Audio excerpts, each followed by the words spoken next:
मैं हूं आपके साथ राजमोहन सिंह। बिहार में विधानसभा का बजट सत्र चल रहा है। विपक्ष को मुद्दा मिल गया क्योंकि मेन स्ट्रीम मीडिया ने 2 स्टिंग ऑपरेशन किए शराबबंदी को लेकर, जिसके बाद से लगातार जो है विधानसभा में हंगामा हुआ है। कई मंत्रियों से इस्तीफे मांगे गए, मुख्यमंत्री से विपक्ष लगातार इस्तीफा मांग रहा है और नीतीश कुमार को शराब माफिया बता रहे हैं तेजस्वी यादव। और एक मंत्री हमारे साथ हैं। सबसे पहले सर बहुत बहुत स्वागत है आपका। बहुत बहुत धन्यवाद। और खुलासा करेंगे आज खुद मंत्री रामसूरत राय जो इनके ऊपर आरोप लगाए हैं विपक्ष ने। तेजस्वी यादव प्रेस कॉन्फ्रेंस लगातार कर रहे हैं। इन्होंने बयान जो दिया था कि इनके ज़मीन के ऊपर से शराब की बोतलें निकली थी, उसको लेकर इन्होंने बयान में अपने साफ तौर पे कहा था कि अगर मैं दोषी साबित होता हूं तो मैं जीवन से इस्तीफा देने वाला व्यक्ति हूं। सर ऐसा क्यों कह रहे हैं आप? निश्चित रूप से नेता प्रतिपक्ष श्री तेजस्वी प्रसाद यादव जी जो मुझ पर आरोप लगा रहे हैं वो निराधार है, झूठ है और फरेब है जी। मैं कहना चाहता हूं, उनसे भी उस दिन भी मैंने कहा था कि आप सिर्फ कागज़ को न देखें और कागज़ को देख के जब बात करते हैं तो खुद उन्होंने कहा था कि यह ज़मीन उनके छोटे भाई के नाम से है, तो फिर मुझ पर क्यों आरोप लगाते हैं? जबकि मेरा छोटा भाई मेरे पिताजी के द्वारा बांटने के बाद 2012 में हमारी प्रॉपर्टी की बंटवारा हो गई और उन्होंने वो ज़मीन 14 में खरीदा, उनके नाम से ज़मीन है, तो मुझ पर क्यों आरोप लगा रहे हैं? वो खुद सवाल भी कर रहे हैं और जवाब भी दे रहे हैं, जिससे साफ स्पष्ट होता है। जब मैंने उस दिन कहा कि नेता प्रतिपक्ष को ज्ञान की कमी है। बीजेपी ने इसको जो है यादव पॉलिटिक्स से जोड़ दिया है। कहा जा रहा है कि यादवों की राजनीति की ठेकेदारी करते हैं लालू यादव और उन्होंने कई सारे यादव नेताओं को निपटा दिया और यही वजह है कि आपको टारगेट किया जा रहा है। निश्चित रूप से बीजेपी के लोग नहीं, ये सच्चाई है। और मैं कहना चाहता हूं, आपको बहुत स्पष्ट शब्दों में कहना चाहता हूं कि हम लोग कृष्ण के वंशज हैं, हम लोग गौ पालक हैं। जो गौ पालक होगा, जो कृष्ण का ओरिजिनल वंशज होगा, वो कभी भी शराब नहीं बेच सकता है, वो दूध बेचेगा वो। और हमारा परिवार, हमारा खानदान आज तक दूध बेचते आ रहा है। दूध बेचने का मतलब, कहने का सेंस कि हम लोग अमृत देते हैं, जिससे जीवन चलता है, जिससे जीवन को सुयोग्य और समृद्ध बनाता है। तो वो परिवार हमारे परिवार का संस्कार नहीं है।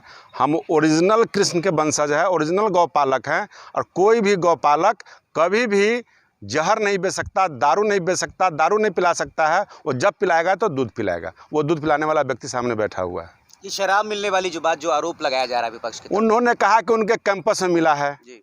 उनको ये भी ज्ञान नहीं है कि वो उस पर FIR है।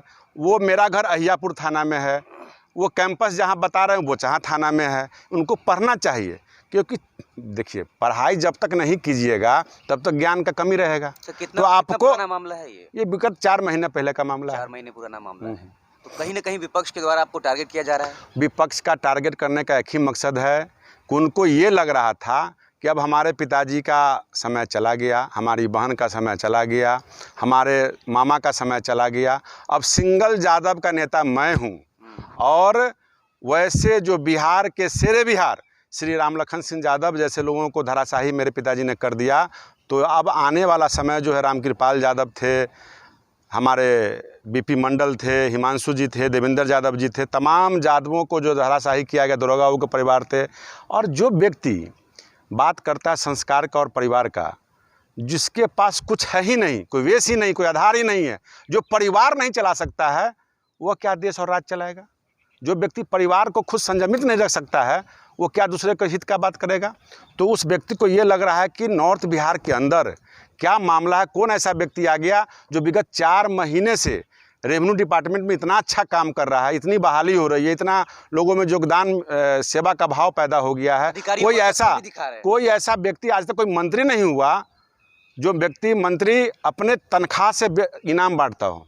ये सब सारी जो बातें मीडिया में आ रही है, जनताओं के बीच में आ रही है, उसको इस बात का भय हो गया है कि अगला हमारा कुर्सी डगमगाएगा और आने वाला नेता यादव का हम नहीं रहेंगे, कोई दूसरा व्यक्ति न बन जाए। और उनके शागिर्द कुछ लोग हैं जो मुजफ्फरपुर ज़िला में अगल बगल के जो राजनीति करने वाले लोग हैं, वो मुझको भली भांति जानते हैं कि यह व्यक्ति अगर राजनीति में सफल हो गया तो मेरा जीवन राजनीति के तरफ से समाप्त हो जाएगा। तो सारे लोग कैसे रामसूरत राय फंसे, कैसे जाल में आ जाए, इसके लिए सारी कोशिशें कर रहे हैं। और आज से नहीं, 2014 से किए, 2016 में किए, 17 में किए, तमाम जगह कर रहे हैं। लेकिन कहावत है, जाको राखो साईं मार सके न कोई। इसकी शुरुआत कहीं ना कहीं उस दिन हो गई थी जब आपने बजट सत्र के दिन जो है भूमि सुधार का पहला बजट पेश किया था और विपक्ष ने वॉकआउट किया था। तेजस्वी यादव बीच में बोलने भी लगे थे, उन्होंने उसके बाद वॉकआउट भी किया था। देखिए, उनको समझ में आ गया, क्योंकि यादव का बेटा कोई आ गया, ओरिजिनल बेटा, जो बात को रख सकता है, कह सकता है, टोक सकता है, हिसाब ले सकता है।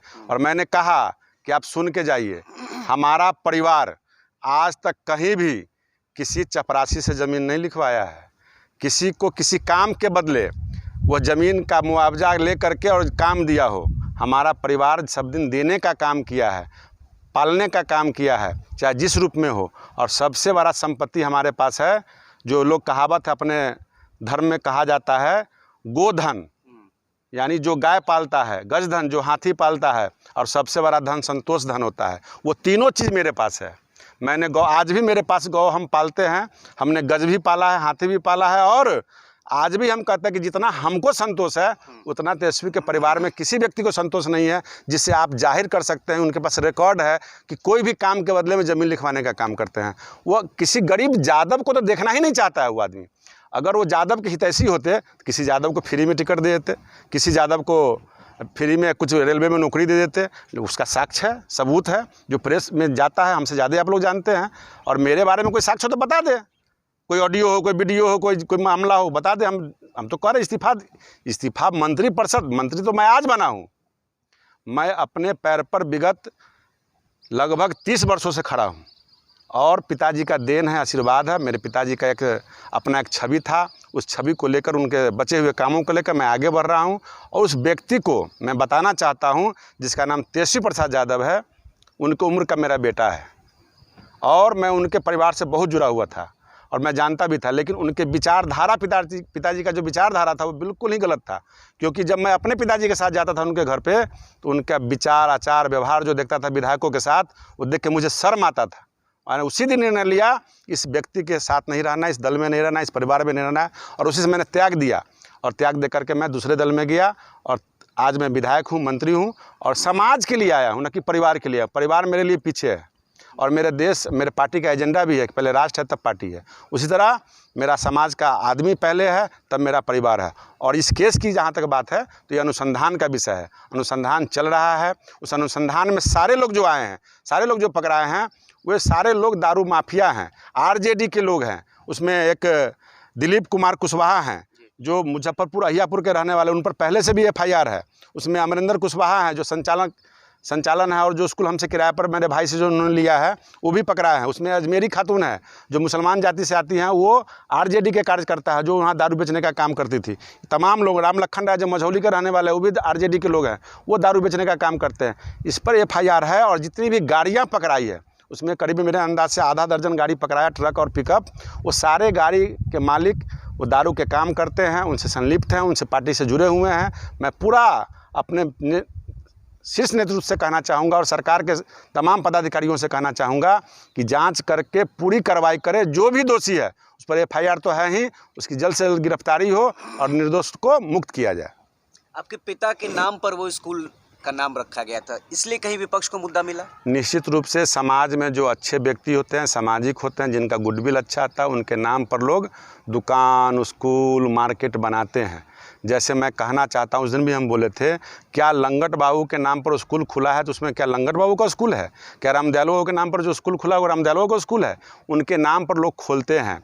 उसी तरह मेरे पिताजी बोचहा प्रखंड में 1970 से लेकर के 2006 तक कंटिन्यू मुखिया, प्रमुख, उप प्रमुख, बाजार समिति के चेयरमैन रहे। एक सामाजिक कार्यकर्ता थे, सामाजिक जीवन था उनका, एक आदर्श था, उसी आदर्श पर मैं चलता हूं। तो उनके नाम पर वो व्यक्ति, लड़का ने उनको बोर्ड लगाया। बोर्ड लगाने के बाद मैं उस समय पूर्व विधायक और पूर्व वर्तमान जिलाध्यक्ष था, तो वो हमको बुला के उद्घाटन भी करवाया हमसे। वो मेरे से बिना पूछे संरक्षण करता में नाम डालता है लोग कि इनका नाम डाल देंगे तो मेरा स्कूल विद्यालय अच्छा चलेगा, अच्छे लोग आएंगे, अच्छे बच्चे का एडमिशन होगा। तो इस उद्देश्य उन्होंने लगाया था। और मेरे पिताजी उस समय नहीं थे, गुजर चुके थे। उनके नाम पर वो विद्यालय, क्योंकि ज़मीन मेरे भाई से लिया गया था, तो मेरे पिताजी के नाम पर बोर्ड लगाया। उनसे बोचहा के अंदर या ज़िला के अंदर या नॉर्थ बिहार के अंदर किसी भी समाज के लोग से, किसी भी पदाधिकारी से आप पता कर लें तो मेरे परिवार के बारे में बिल्कुल एक अलग छवि है, जिस छवि का कोई चैलेंज नहीं कर सकता है। और मैंने तो खुले चुनौती दिया हूं कि आप अपने संगठन के लोगों से, आप अपने विधायकों से, आप अपने गठबंधन के लोगों से, मुजफ्फरपुर से न संतुष्ट हो, दरभंगा से, मोतिहारी से, सीतामढ़ी के लोगों से जाँच करा लें कि यह ज़मीन दारू कहाँ से बरामद हुआ है। राम सूरत राय का कैंपस ये है जहाँ आप बैठे हुए हैं, ये अहियापुर थाना में है, वो बोचहा थाना का मामला है, दोनों दो थाना का मामला है। लेकिन जानबूझ करके मंत्री परिषद के सदस्य होने के नाते उनका क्लेम है, क्योंकि मुद्दा कुछ है नहीं, विषय कुछ है नहीं, सरकार काम कर रही है। माननीय मुख्यमंत्री जी को धन्यवाद देना चाहूँगा कि माननीय मुख्यमंत्री जी ने एक बड़ी लक्ष्मण रेखा खींचा है, जिस कारण से वो बौखलाए हुए हैं और विकास का काम किया है। आज थोड़ा बहुत बोलने और चलने का जो शैली उनके पास है वो माननीय मुख्यमंत्री जी का देन है कि 2 बरस तक 20 महीने तक जो सरकार में रहे उस पाठशाला में पढ़ के इसलिए इतना बोल पाते हैं। न तो वो चरवाहा विद्यालय में पढ़े थे, कुछ और जानकारी नहीं उनको है, कुछ जानकारी नहीं है। लेकिन ना दम नाकों में दम क्यों है सर? देखिए, आप अपना सर अगर दीवार में जाके पटके तो किसका फूटेगा? आप ही का ना फूटेगा, मेरा फूटेगा। तो ये जो यादव पॉलिटिक्स चल रही है, जो बीजेपी कह रही है, और अभी जेडीयू ने एक फ़ोटो भी वायरल कर दिया है, शराबबंदी पर सवाल उठा रहे हैं तेजस्वी यादव। एक पुरानी तस्वीर लेकर आ गए हैं जेडीयू के नेता, उन्होंने ट्वीट किया है और बताया कि तेजस्वी यादव के हाथ में उसमें बोतल है और कहा जा रहा है कि अब शराबबंदी बिहार में लागू है, तो क्या छूट गई है कि अब भी आदत बरकरार है? अगर छूट गई है तो नीतीश कुमार जिंदाबाद कहिए। शराबबंदी हमारा पूर्ण रूप से लागू है। लोग नियम तोड़ते हैं, नियम का उल्लंघन करते हैं, हमारी सरकार, हमारा प्रशासन उस पर कार्रवाई करता है, दिन रात छापामारी चल रहा है। निश्चित रूप से ये 12 करोड़ जनता का राज्य है और हमारे पास 85,000 पुलिस पदाधिकारी हैं। तो क्या 85,000 12,000 पर कंट्रोल कर सकता है? नहीं कर सकता है। लेकिन जो लोग अपराध करते हैं उस पर शिकंजा कसा जाता है, सुनवाई होती है, स्पीड ट्रायल होता है, उनका मकान सीज होता है। अगर कोई भी व्यक्ति दोषी पाया जाएगा उस पर कार्रवाई किया जाएगा। पिछले दिनों कटरा का एक मामला था, आप वहाँ पहुँचे भी थे। बिल्कुल, हमने कटरा के मामला में गया भी, संज्ञान भी लिया, थाना प्रभारी निलंबित भी हुआ, कार्रवाई भी हो रही है। और लोग खुल के सामने नहीं आते हैं, लोग खुद गलत करते हैं और साक्ष्य को छुपाते हैं। फिर भी हमारी टीम छापेमारी की, जांच पता चला और FIR भी हुआ है। और लोग गलत नशा का उपयोग किए थे, गलत दवा जहरीली शराब के द्वारा उनकी मृत्यु हुई थी। मैंने वहाँ गए भी थे, उनको परिवार का अनुदान भी दिया था और मेरी शुभकामना है कि उनके जो लोग बचे हुए हैं वो सही रहें और उनको मुआवजा मिले और निलंबित पदाधिकारी पर बड़े पैमाने पर कार्रवाई हो। सर, आखिरी सवाल है, भूमि सुधार विभाग में बड़ी तेज़ी से काम हो रहा है, बड़े बदलाव हो रहे हैं, अमीनों की बहाली हो रही है, अब आगे क्या होने जा रहा है? पहला मेरा लक्ष्य है कि आम जनता का दाखिल खारिज, म्यूटेशन, ऑनलाइन रसीद, परिमार्जन का काम सहज और सरल तरीके से हो। इसके लिए मूल जड़ में जाना होगा कि मानव बल की मेरे पास कमी है, जिस कमी को मैंने माननीय मुख्यमंत्री से कहा और उन्होंने स्वीकार भी किया और बहाली की प्रक्रिया भी शुरू हो गई। इस प्रक्रिया के तहत हमारे यहाँ 4353 कर्मचारी जून तक आ जाएंगे, 400 RO रेवेन्यू अफसर आ जाएंगे, 1767 अंचल अमीन आ जाएंगे। उसके बाद 3883 डेटा ऑपरेटर की बहाली होनी है, जो फर्स्ट फेज़ में 2200 आएंगे, सेकंड फेज़ में बाकी आ जाएंगे। यानी हर अंचल में 7 डेटा ऑपरेटर देंगे, 4 अभी फर्स्ट फेज़ में, 3 सेकंड फेज़ में देंगे, जिससे कि अब सारा डिजिटाइजेशन जो है ऑनलाइन होना है, तो कंप्यूटरकृत होना है। तो इसलिए डेटा ऑपरेटर की आवश्यकता है, तो उस पर भी बल दिया हमने।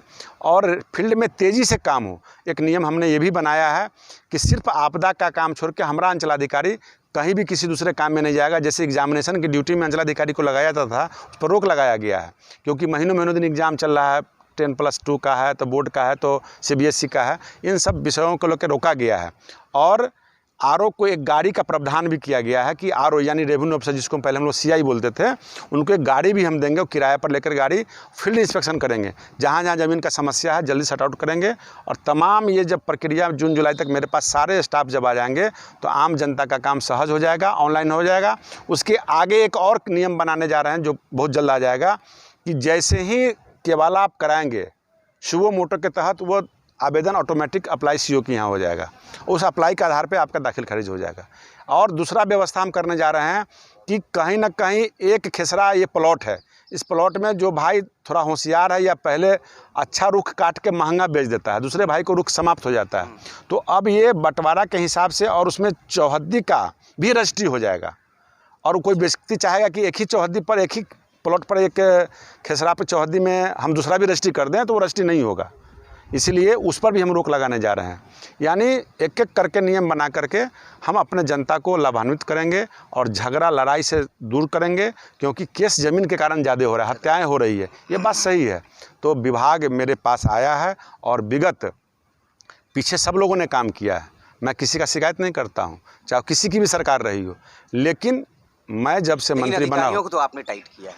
नहीं, ये लोकतंत्र का खूबसूरती है, लोकतंत्र की खूबसूरती है कि जो राजनेता होते हैं, जो शीर्ष नेतृत्व करता होते हैं, उनको प्यार भी करना जानते हैं और फटकार भी लगाना जानते हैं। तो मैं आपको कहना चाहूँगा कि मैंने अगर किसी को निलंबित किया है, किसी को फटकार लगाया है, तो मैं किसी को सम्मानित भी किया हूँ और हमारा विभाग भी किया है। ये नियम पहले से है, लेकिन प्रशस्ति पत्र देने के बाद मैंने पहली बार 1,05,000 रुपया भी हमने 10 लोगों को इनाम दिया है, 3 CO को, 3 DCLR को, 3 ADM को, एक जो नए अमीन की जो नियुक्ति हुई है उसमें जो अच्छा सबसे टॉपर किया है उसको 5100 का पुरस्कार दिया हूँ। और अगले वित्तीय वर्ष में यानी अगले 2022 का जो जनवरी महीना आएगा उसमें मैंने इसमें कड़ी जोड़ा है, क्योंकि नीचे स्तर के ज़मीन पे काम करने वाला व्यक्ति कौन है, तो अंचल अमीन है। दूसरा कौन व्यक्ति है, तो हल्का कर्मचारी है। तीसरा व्यक्ति कौन है, तो RO है। ये छूट रहे थे, इनको भी मैंने टैग किया और कहा कि 1,21,000 रुपया को इन 12 लोगों में बराबर करके बांटा जाएगा और जो अच्छा काम करेंगे उसी हिसाब से उनको सम्मानित किया जाएगा। यानी जो घर का मुखिया होता है, घर का गार्जियन होता है, वो बेटा को डांटना भी जानता है तो प्यार करना भी जानता है। जी बहुत बहुत शुक्रिया। तो पिछली बार जब हमारी मुलाकात हुई थी उस वक्त विधानसभा का चुनाव लड़ रहे थे रामसूरत राय और इन्होंने कहा था कि औराई की जनता इन्हें जिताने जा रही है, और परिणाम जब आए तो रिकॉर्ड वोटों से इन्होंने जीत दर्ज की और इसके बाद बिहार विधानमंडल में इन्हें मंत्रिमंडल में भी शामिल किया गया है। नीतीश कैबिनेट में अहम विभाग मिला, भूमि सुधार और राजस्व विभाग जो है वो एक बड़ा मंत्रालय है, वो इनको मिला और इनको लेकर जो है इन्हीं के इर्द गिर्द इस वक्त जो है बिहार की सियासत घूम रही है। शराबबंदी को लेकर जिस तरीके से हल्ला है, विपक्ष लगातार विधानसभा में हंगामा कर रहा है, सवाल उठा रहा है, तो उसमें मंत्री जी का भी नाम जो है वो चर्चा में आ गया और विपक्ष इनके भी इस्तीफे की मांग करने लगा, क्योंकि 4 महीने पुराना एक मामला जो है वो तेजस्वी यादव ने सदन में उठा दिया और इनके इस्तीफे की मांग होने लगी। तो इन्होंने बयान आकर सामने दे दिया कि मुझ पर अगर दोष साबित होता है, मैं अगर दोषी साबित होता हूं, तो मैं राजनीति से ही नहीं जीवन से भी इस्तीफा देने वाला व्यक्ति हूं। और हमने बातचीत की, इन्होंने पूरा खुलासा किया है, बताया है कि किस तरीके से वो ज़मीन जो है वो इनके भाई के नाम पर थी, इनके पिता के नाम पर उन्होंने परमिशन लेकर जो है, क्योंकि बड़े लोग जो होते हैं उनके नाम पर लोग स्कूल और दुकानें खोल लेते हैं, तो उन्होंने दुकान अपनी जो स्कूल है वो खोली थी और उसके बाद इनका नाम जो है संरक्षणकर्ता में दे दिया था। तो इसको लेकर तेजस्वी यादव जो है राजनीति करना चाह रहे हैं, क्योंकि उन्होंने ठेकेदारी ले रखी है। यादवों की जो राजनीति है उसको निपटाने की ठेकेदारी जो लालू यादव करते थे कि अपने उत्तर बिहार से अगर कोई बड़ा नेता यादवों का अगर उठकर आ रहा है तो उसको निपटा दिया जाए, ऐसा ही कुछ जो है तेजस्वी यादव अब करना चाह रहे हैं। मंत्री रामसूरत राय जी से बातचीत आपको कैसी लगी हमें कमेंट बॉक्स में ज़रूर बताएं। बने रहे फोकस बिहार के साथ। नमस्कार।